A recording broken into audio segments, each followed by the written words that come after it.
है आपके पास माध्य या फिर मीन। 6 मार्क्स का टॉपिक है आपके बोर्ड एग्जाम में। देखिए, इससे पहले जब अपने मीन स्टार्ट करें तो इसमें कुछ टर्म्स है वो अपने देख लेते हैं, जैसे वर्ग अंतराल या क्लास इंटरवल। क्लास इंटरवल क्या होता है? देखिए, मेरे पास क्या होता है कि बहुत सारा डेटा होता है, जैसे मैंने 1 2 3 4 5 6 7 8 9 ऐसे करके 50 तक कोई डेटा है मेरे पास। ये जो डेटा है इनको मैं क्या करता हूं, एक ग्रुप बना देता हूं मैं 0 to 10। इसमें 1 भी आएगा, 2 भी आएगा, 3 भी आएगा, 4 भी आएगा, ठीक है, टिल 9। 10 से 20, 20 से 30, 30 से 40 एंड 40 से 50। मैंने इसी डेटा को इस फॉर्म में चेंज कर दिया। जब मैंने इस फॉर्म में चेंज किया इसे, तो मेरे पास ये सारी फॉर्म आ गई, जिसे मैं कहूंगा क्लास इंटरवल। क्लास इंटरवल में मेरे पास एक तो आ रहा है 0, एक आ रहा है 10। 0 वालों को मैं कह दूंगा निचली सीमा या लोअर लिमिट। 10 को मैं बोल दूंगा ऊपरी सीमा या फिर अपर लिमिट। ये मेरे पास लोअर लिमिट और अपर लिमिट आ गई, ठीक है। क्लास इंटरवल में इतना ही है। क्लास इंटरवल समझ में आया आपको? अगर आपको डेटा इस फॉर्म में दे रखा है, आपको ध्यान क्या रखना है कि जो भी आप एक ग्रुप बना रहे हो, ये 1 2 3 4 5, इनके बीच का डिफरेंस सेम होना चाहिए। देखिए, यहाँ पे 0 से 10 के बीच में डिफरेंस कितने का है? 10 का। इसे मैं वर्ग अंतराल बोल देता हूं या साइज बोल देता हूं, क्लास की साइज। 10 से 20 के बीच में भी 10 का गैप है, यहां पे भी 10 का गैप है, यहां भी 10 का गैप है। तो जब भी आप इसे क्लास इंटरवल फॉर्म में चेंज करोगे तो आपको एक बात ध्यान रखनी कि गैप जो आएगा वो सेम आना चाहिए। फिर आपने देखा निचली सीमा और ऊपरी सीमा। नेक्स्ट टॉपिक जो आता है आपके पास इसमें, वो आता है बारंबारता। इसे मैं कह दूंगा फ्रीक्वेंसी, कि फ्रीक्वेंसी या बारंबारता क्या होती है। देखिए, मेरे पास या मैं एक एग्जांपल लूं कि मैंने क्लास में टेस्ट लिया 10 मार्क्स का। कितने मार्क्स का टेस्ट लिया है? 10 मार्क्स का। मेरे जो स्टूडेंट्स थे, marks obtained and total number of students. 0 लाने वाले स्टूडेंट 2 थे, 3 मार्क्स लाने वाले 1 थे, 4 मार्क्स वाले 2 थे, 5 वाले 3 थे, 10 मार्क्स लाने वाले 2 थे। तो मैंने देखा कि क्लास में खड़ा किया, मैंने कहा भाई 0 मार्क्स वाले खड़े जाओ, तो 2 बच्चे खड़े हो गए। 10 मार्क्स वाले खड़े जाओ, 2 बच्चे खड़े हो गए। मैंने कहा 5 मार्क्स वाले खड़े जाओ, 3 स्टूडेंट्स खड़े हो गए। तो 5 मार्क्स कितने लोगों का है? 3 लोगों के। 0 मार्क्स कितने लोगों का है? 2 लोगों के। तो ये 2 जो है वो इसकी क्या होगी? रिपीटेशन होगी। 0 कितनी बार रिपीट हो रहा है? 2 बार। तो इससे मैं क्या कह दूंगा? फ्रीक्वेंसी या बारंबारता। वो कितनी बार रिपीट हो रही है चीज, वो उसकी क्या हो जाती है? बारंबारता या फिर फ्रीक्वेंसी। नेक्स्ट एक टर्म आती है, उसे कहूंगा मैं XI। XI क्या होता है? जो वर्ग अंतराल दिया है, lower limit plus upper limit upon 2। निचली सीमा प्लस ऊपरी सीमा बटे 2। ये हो गया XI आपके पास। क्लियर यहां तक? अब अगर मैं माध्य के, मीन के मेथड्स की बात करूं, तो मीन का जो मेथड है वो मेथड आपके पास क्या है कि 3 मेथड है। एक आपके पास है प्रत्यक्ष विधि, एक है आपके पास पद विचलन विधि, और एक मेथड आपके पास है स्टेप डेविएशन, जिसे पद विचलन कहते हो, और एक है आपका कल्पित माध्य विधि, एज्यूम मीन मेथड। तो मैं यहां नोट डाउन कर देता हूं आपके माध्य के 3 मेथड। ये आपके पास प्रत्यक्ष विधि, जिसे आप सिंपल मेथड कहते थे, कल्पित माध्य, जिसे आप एज्यूम मीन कह दोगे। फिर आपके थर्ड मेथड है स्टेप डेविएशन। जिसे आप पद विचलन विधि बोल देंगे।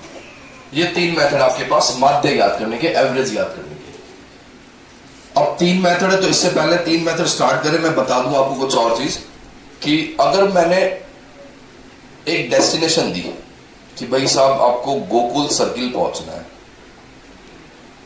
ठीक है, गोकुल सर्किल पे महर्षि एकेडमी है, वहां आपको पहुंचना है, तो ये मेरी डेस्टिनेशन थी। एक स्टूडेंट आ रहा था जसूसर गेट से, एक बंदा आ रहा था आपके गंगा शहर से, एक बंदा आ रहा था आपके व्यास कॉलोनी से, ठीक है। जब व्यास कॉलोनी बंदा आ रहा है वो भी गोकुल सर्किल पहुंच रहा है, लेकिन इसका देखो मेथड डिफरेंट है, अलग रास्ते से आ रहा है।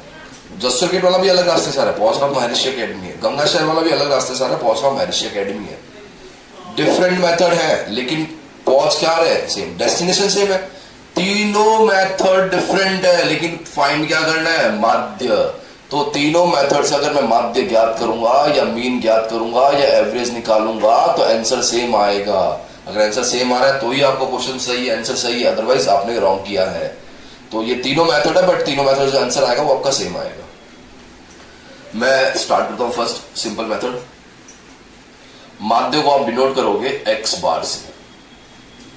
फर्स्ट जो मेथड है सिंपल मेथड, प्रत्यक्ष विधि, x bar equals to sigma f I x i upon sigma f I.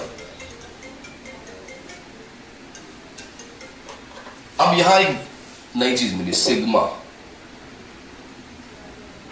Sigma का क्या मतलब होगा,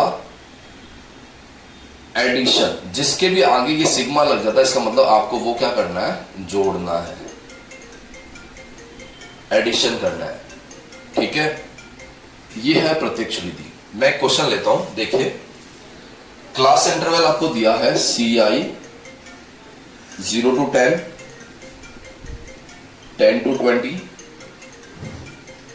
20 to 30, 30 to 40, 40 to 50।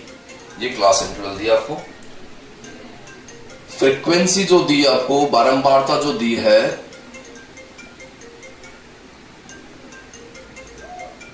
जिसे मैं एफ आई से डिनोट करता हूं, वो है 5, 15, 25,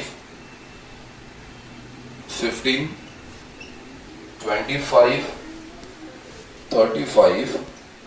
एंड 45।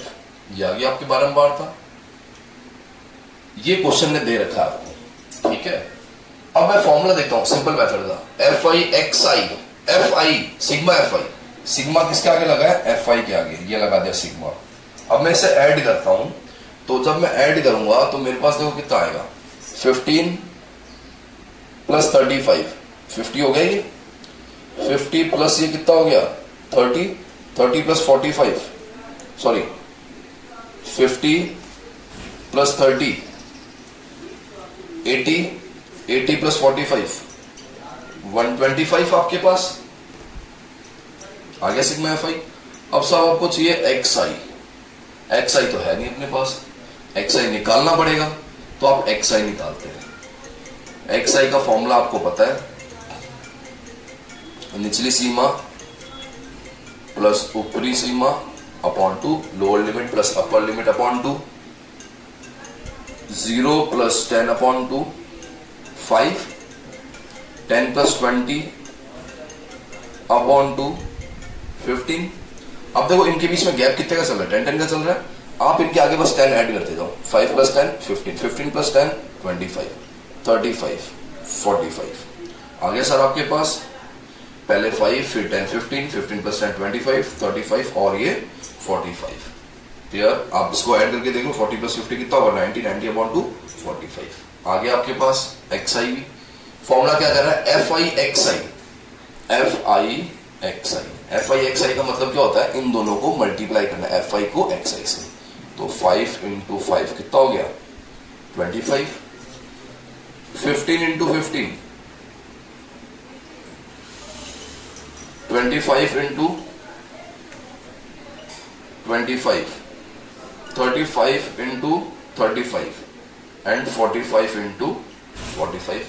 कैलकुलेशन फटाफट कर लेते हैं अपने। 55 55 into 55, 25 into 25, 35 into 35। पॉज कर।